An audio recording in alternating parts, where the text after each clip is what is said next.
All right, so if you take a look, we don't have a right triangle, so we can't use SOHCAHTOA like we've been doing. So we have to either use the law of sines or the law of cosines, okay?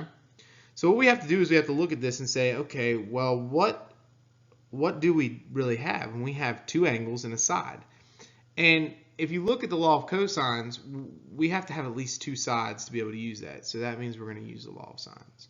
I only gave you one side, not two. So you can't use the law of cosines at all. So we're going to use the law of sines. And if you recall, the sine of A over little a is equal to the sine of B over little b. That's the law. Now, I didn't tell you what I wanted to find here. What I really want to find here is I want to find the length of FG. Okay, so I'm going to put a question mark. I want to find the length of FG. And so since that's what we want to find, let's call that X, because we're looking for that, okay? All right, so here's how the law of sines works. What we're going to do is we're just going to take the sine of an angle and put it over top of its opposite side. All right, so watch. The sine of 39 goes over 40. All right, so let's take a look. The sine of 39 over its opposite side, which is 40. Okay? That's going to be equal to the sine of 32 over its opposite side, which is what we're looking for, x. Okay? So what we have is we have the sine of 39 over 40 equals the sine of 32 over x, and we're looking for a side length. So if you remember, this is a proportion, so we're just going to cross multiply. All right, so x times the sine of 39 is equal to 40 times the sine of 32. All right, so if you notice, x is located on the left-hand side. It's also a side length, and it's out front. Okay, so right now it's being multiplied by the sine of 39. Recall that the sine of 39 is just a number, and so all I have to do is just divide this by the sine of 39. I'm allowed to do that because I can just get rid of it because it's being multiplied by x. And it is just a number. It's not a variable. It's a number. We can plug it in a calculator. Okay? Also, remember, your calculator needs to be in degree mode. Otherwise, these things are going to go crazy. And so to do that, you will just click mode on your calculator, and you'll make sure that you're in degrees and not radians. Okay? So my answer is x equals 40 sine of 32 over the sine of 39. All right? So I need to put that all in my calculator, okay? And when I put that in my calculator, I'm going to end up getting 33, this is approximately, I'm going to round, 33.68. And so the value for FG is 33.68. All right, so let's take a look at another problem. So again, let's just check and see if we can use the law of cosines. So as I look at this problem, all I have is two sides, so that's good. So two sides may be the law of cosines.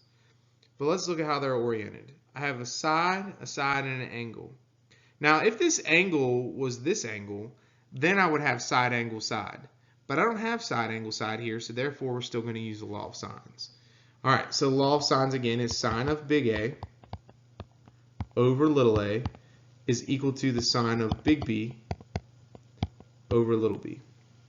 This time, I want to find the measurement of angle Q. So since I'm trying to find an angle measurement, I'm going to put X there now, okay? Remember, it's an angle over its opposite side equals the angle over its opposite side. So in this formula, it should be the sine of 51, because that's the angle, the first angle, over 8. And that's equal to the sine of x over 6.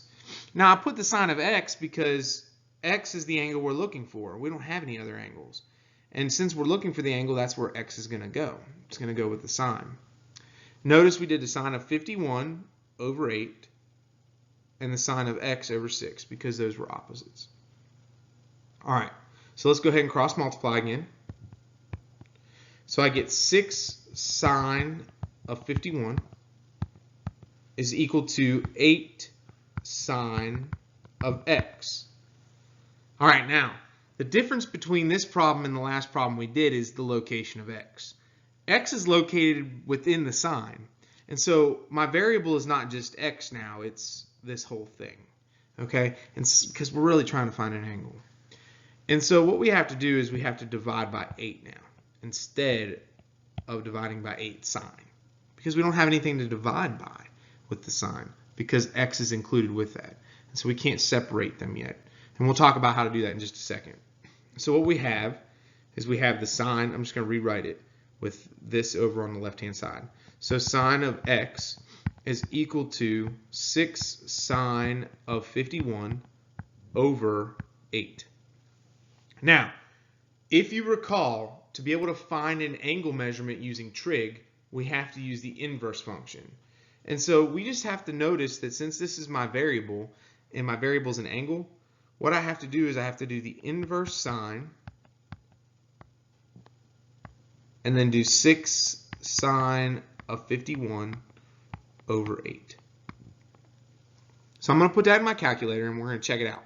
And so when I put that in my calculator, what we get is approximately 35.65 degrees.